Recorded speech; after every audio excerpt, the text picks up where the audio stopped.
Voilà, nous voici dans un premier numéro, ou un épisode zéro même plutôt, du projet eShop qu'on a appelé le Café de l'e-commerce. Alors qu'est-ce qu'on veut faire? On s'est retrouvé simplement avec quelques passionnés de l'e-commerce et du digital autour de Liège, en faisant le constat que tout le monde fait sur cette crise du Covid qui entraîne une crise économique dans son sillage, de beaucoup de petits commerçants qui sont dans l'impossibilité d'exercer le métier qu'ils voudraient faire, celui de commercer. On peut faire toutes sortes de constats au départ de ça. Il y a des situations dont on le sait qui sont assez dramatiques, malgré les aides de l'État, etc. Ce que le commerçant, en général, veut faire, c'est pouvoir continuer ou reprendre son activité par quelque moyen que ce soit. On sait évidemment qu'il est possible de le faire numériquement. Certains se plaignent d'ailleurs que trop de l'e-commerce partent vers l'étranger, que ce soit des plateformes comme Amazon ou même dans le pays limitrophe. Alors que pourtant, c'est possible de le faire autour de nous, c'est possible de continuer à avoir une existence commerciale pour sa boutique, passer du commerce physique dans la rue à l'e-commerce.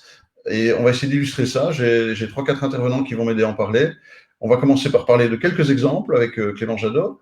Et puis, on va avoir Benoît Osset qui va nous parler d'une solution parmi d'autres, une solution technique, Shopitag, que son entreprise a développée, qui permet de mettre facilement un e-commerce.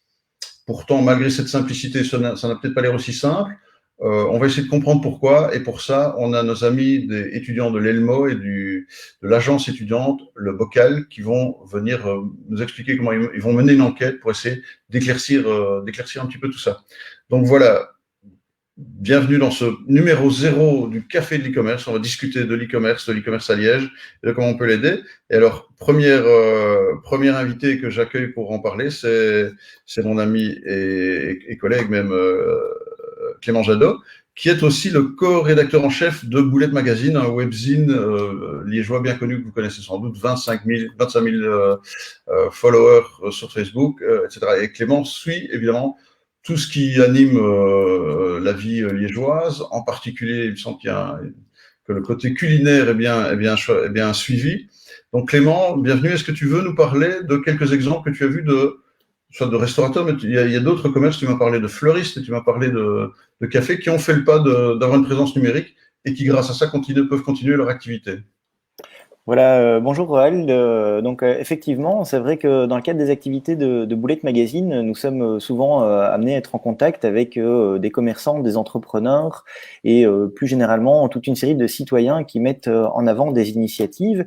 Et c'est vrai qu'on voit que depuis un an, nombreux d'entre eux se sont tournés vers des solutions d'e-commerce, que ce soit lié à la crise du Covid-19, mais pas uniquement. Donc, je vais vous présenter en partage d'écran quelques cas qui sont assez illustratifs, je pense. Voilà. Est-ce que vous voyez mon écran comme ça? Voilà, maintenant on l'a partagé, voilà, on le voit. Ouais. Voilà, donc je pense que le plus emblématique, même si aujourd'hui il semble évident, c'est les restaurateurs. Aujourd'hui, ils sont nombreux à proposer des solutions en e-commerce ou à l'emporter, ou en tout cas à faire la promotion de menus via des outils numériques, des pages Facebook, des sites internet, des comptes Instagram. On voit une différence entre la vague 1 et la vague 2. La vague 1, ils n'étaient pas encore nombreux. Aujourd'hui, on voit que c'est devenu une norme. Il y a 5 ans, c'était encore très peu. Si on peut penser à certains commerces snacks qui étaient déjà dans l'emporté, bien entendu, on voit aujourd'hui que ça concerne presque tous les restaurants, en ce compris des restaurants gastronomiques comme le Coq au Champ, qui a récemment été élu meilleur restaurateur par le Goemio, notamment pour féliciter cette initiative-là. Voilà. Donc voilà, ici, oui. C'est remarquable, hein. Donc on peut avoir du gastronomique à la maison, ça va bien plus loin que Deliveroo, c'est meilleur, on est dans une toute autre dimension là. Je voulais soulever un point que tu venais de mentionner, c'est qu'il y a plusieurs manières d'exister quand on passe au numérique. Ça peut être une page Facebook, ce n'est pas nécessairement un e-shop, il y a plusieurs manières d'exister. Il y en a qui sont très simples, qui sont a priori accessibles de manière très simple. Voilà, et donc il y a des très belles histoires qui ont commencé de manière, dans le monde des startups, on aime bien dire lean, mais en fait de manière très simple. Les restaurateurs, ils ont la chance d'avoir déjà des cuisines, une caisse enregistreuse, une comptabilité qui est là, donc ils sont prêts pour les commandes. Mais si on prend une autre histoire que je vais vous présenter, c'est celle de Paloma, qui fait des fleurs. Il y a un an, elle se lançait et sa boutique, c'était simplement un compte Instagram.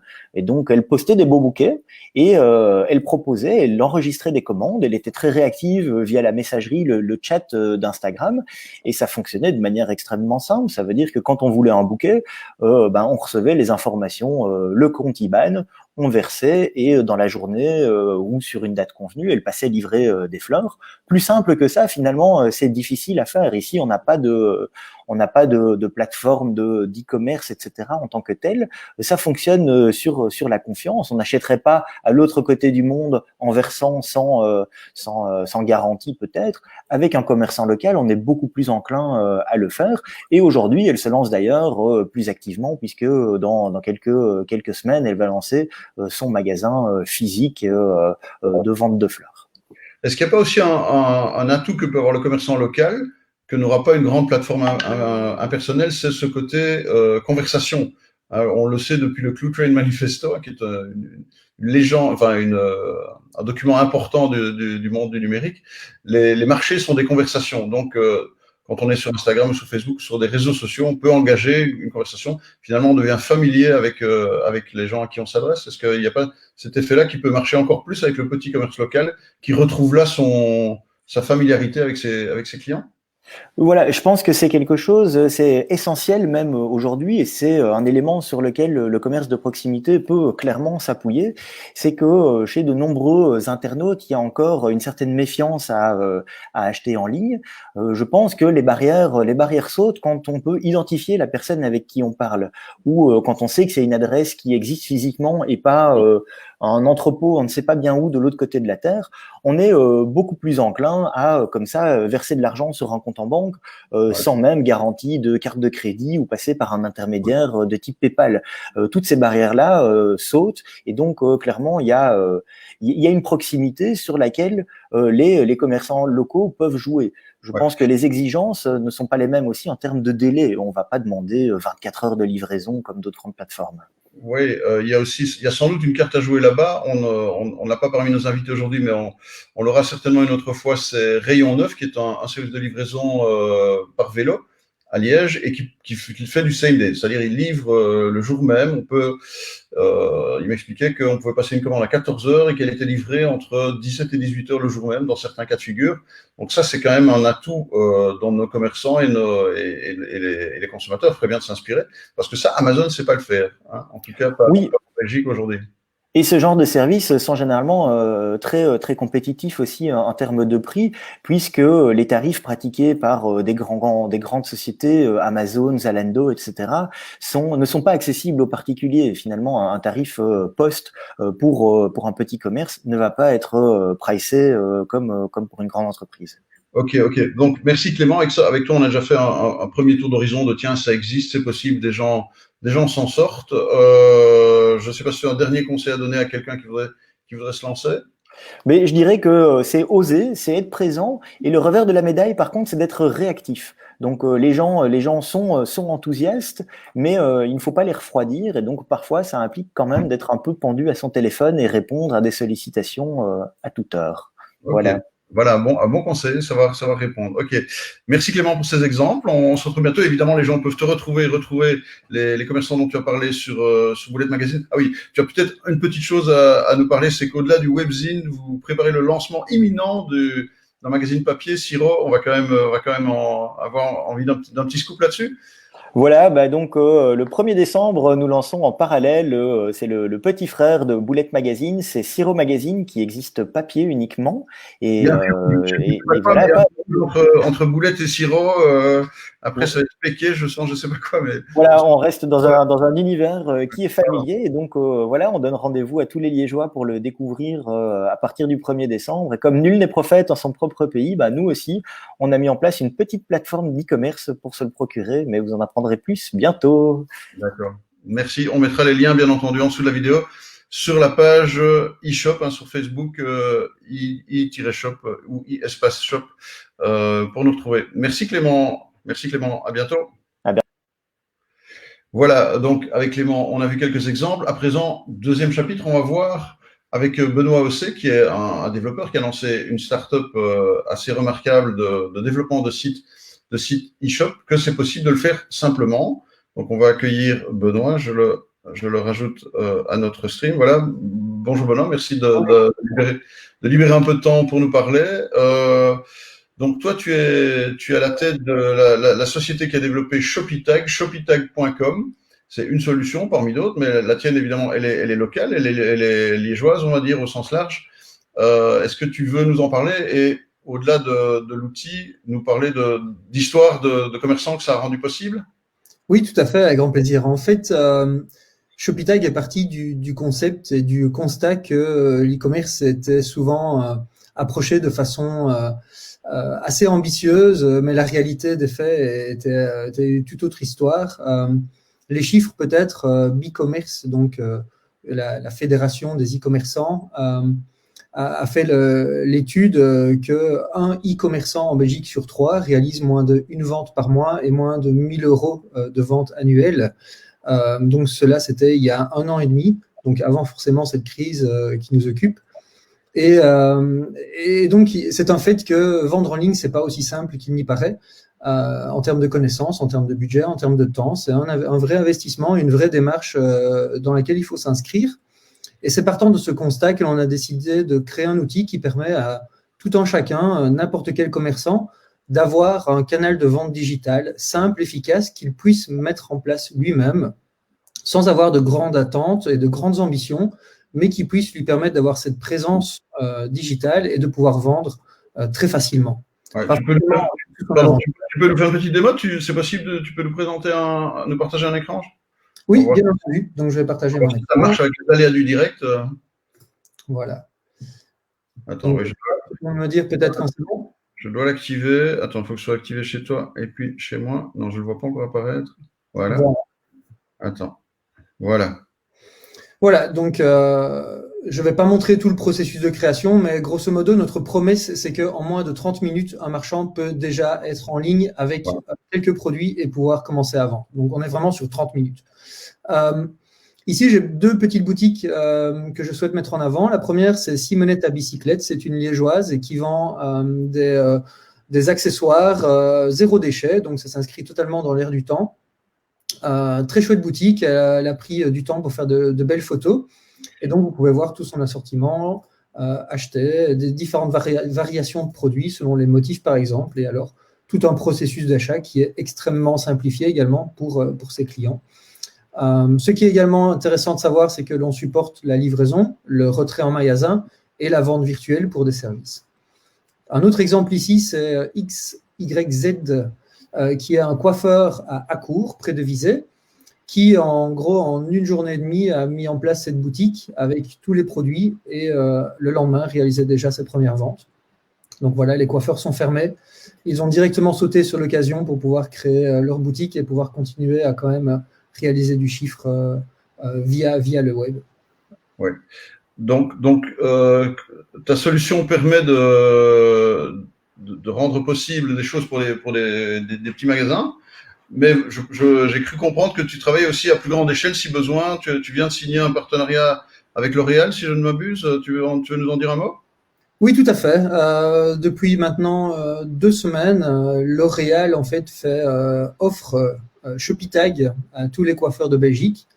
Donc, il y a 2 mois d'abonnement qui sont offerts par L'Oréal, ainsi qu'une offre commerciale un peu plus large, mais on ne va pas rentrer dans les détails, mais grosso modo, il y a 2 mois gratuits de Shopitag pour les coiffeurs qui sont clients L'Oréal.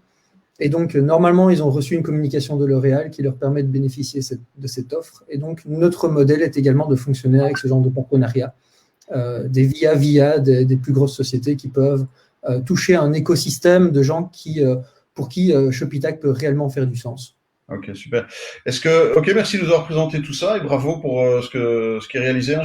J'avoue que j'ai découvert la richesse et la complexité de ce que tu avais fait. C'est un projet dont que je voyais de loin, mais ceci a été l'occasion de se rapprocher. Je trouve ça drôlement intéressant. Est-ce que toi, tu aurais aussi un conseil à donner à un commerçant qui n'a pas encore fait le pas pour s'y mettre? Alors, mon conseil, pardon, c'est vraiment de foncer. Et je rencontre beaucoup trop de gens pour qui démarrer un webshop, c'est toute une gymnastique psychologique de se dire, OK, comment est-ce que je vais mettre tous mes produits en ligne? Comment est-ce que je vais organiser ma livraison? Je dois prendre un contrat pour la livraison? Ben, en fait, non. En fait, vous pouvez démarrer avec 4, 5, 10 produits, vos best-sellers, les mettre en ligne et faire un post Facebook et puis voir comment ça prend. Il n'y a pas de recette miracle dans l'e-commerce. La seule manière de fonctionner et d'avoir des résultats, c'est de tester. Et donc, si vous ne lancez pas des tests, si vous ne lancez pas des lignes comme à la pêche, eh bien, vous ne savez pas avoir de poisson. Et donc, mon conseil, c'est réellement de démarrer petit, sans de grandes ambitions, tester, et après, trouver votre formule qui vous convient le mieux. Oui, tout à fait. On en discutait aussi avec Clément, je pense, hors antenne. C'était le meilleur moment de se lancer, c'était sans doute il y a 10 ans, mais le deuxième meilleur moment, c'est maintenant. Et quelque part, cette crise du Covid, aussi désagréable soit-elle, est sans doute une occasion de s'y mettre. Et même si on va déconfiner, ce n'est jamais perdu de l'investissement qu'on aura fait à se mettre au numérique, à lancer. Donc ton conseil, Benoît, de démarrer petit, se lancer dans le bain, et voilà. Merci pour ce témoignage, merci beaucoup. Voilà, on va passer à présent à une étape suivante, parce que s'il y a des opportunités qu'on a vues avec Clément qui nous montrent que tiens, c'est possible et ça se passe bien, c'est les occasions de quelques belles histoires commerciales. Benoît vient nous montrer avec Shopitag, il y a d'autres solutions. Lui, évidemment, parle de son bébé qui est assez épatant, que c'est possible techniquement de manière assez simple. Qu'est-ce qui bloque encore? Qu'est-ce qui fait qu'encore tellement de commerçants n'ont pas franchi le pas? Qu'est-ce qui les bloque? Qu'est-ce qui les freine? Pour en savoir plus, en fait, on a une initiative assez sympa d'essayer de comprendre ça. Pour ça, je vais avoir Bastien qui va me rejoindre. Bonjour. Bastien va se présenter. Il est patron d'une petite agence, mais il est également le coordinateur du Bocal. Explique-moi un peu. C'est ça. Alors, le Bocal, c'est une agence de marketing digital qui est en fait une initiative de la Haute École Elmo. Et alors, la particularité de cette agence, c'est qu'elle est pilotée par des étudiants de l'Elmo qui à la fois sont des passionnés de communication digitale, mais qui sont aussi très, très motivés. Et donc, ces étudiants, évidemment, ne sont pas laissés seuls. Ils sont encadrés, ils sont pilotés, ils sont aiguillés par des professionnels de la communication. Et donc, c'est une sorte de formation très concrète pour eux sur le terrain. Et donc, voilà, ils sont une petite dizaine. Et alors, ici, dans le contexte qui nous occupe, voilà, c'est un sujet qui nous touche tous. Évidemment, on a tous des connaissances, des amis qui sont des commerçants, qui sont parfois touchés de plein fouet par cette crise. Et donc, le Bocal qui est très sensible, les étudiants qui ont été très sensibilisés par tout ça, ils se sont demandé comment est-ce qu'on peut faire, comment est-ce qu'on peut agir. Et donc, pour bien comprendre comment s'attaquer à ce projet, comment s'attaquer à ce challenge, la première étape, c'est peut-être de cerner les problèmes rencontrés, les objectifs des commerçants, les spécificités aussi de chaque commerçant. Et donc, pour ça, les étudiants ont travaillé sur une enquête qui sera d'ailleurs diffusée dès aujourd'hui. On en a un là qui est en coulisses, qu'on va appeler parmi nous. C'est ça. Voilà, un digne représentant. Guillaume qui nous rejoint. Bien vu. Donc, Guillaume, tu peux te présenter brièvement. Tu es visiblement étudiant à l'Elmo. Alors oui, je suis étudiant en deuxième année à Elmo en bachelier du marketing. Et l'administrateur, alors c'est un grand mot, mais du Bocal cette année. C'est à moi qui revient à ce tour de tâche. Et alors aujourd'hui, je suis là pour vous parler concrètement de ce que ça va être l'enquête. Donc l'enquête, en fait, elle va être d'une dizaine de questions et elle va essayer de comprendre les besoins réellement des commerçants liégeois. Parce que se lancer dans l'e-commerce, c'est bien, mais si on se lance avec la mauvaise solution, ça n'ira pas. Et donc, on va essayer de lancer cette enquête pour justement comprendre au mieux les besoins et avoir une solution qui est la plus proche d'eux. Alors, cette enquête, on va la relayer de plusieurs manières. Tout d'abord, en passant par osant s'en servir, en passant par les réseaux du Bocal, qui sont LinkedIn et Facebook. Je vous invite à nous suivre, à nous ajouter, etc. On n'est pas très actifs pour l'instant, mais c'est une première. Avoir des abonnés va nous donner envie de revenir. On va aussi passer par la newsletter d'Elmo, qui s'appelle Nuance et qui compte 30 000 abonnés, plus ou moins.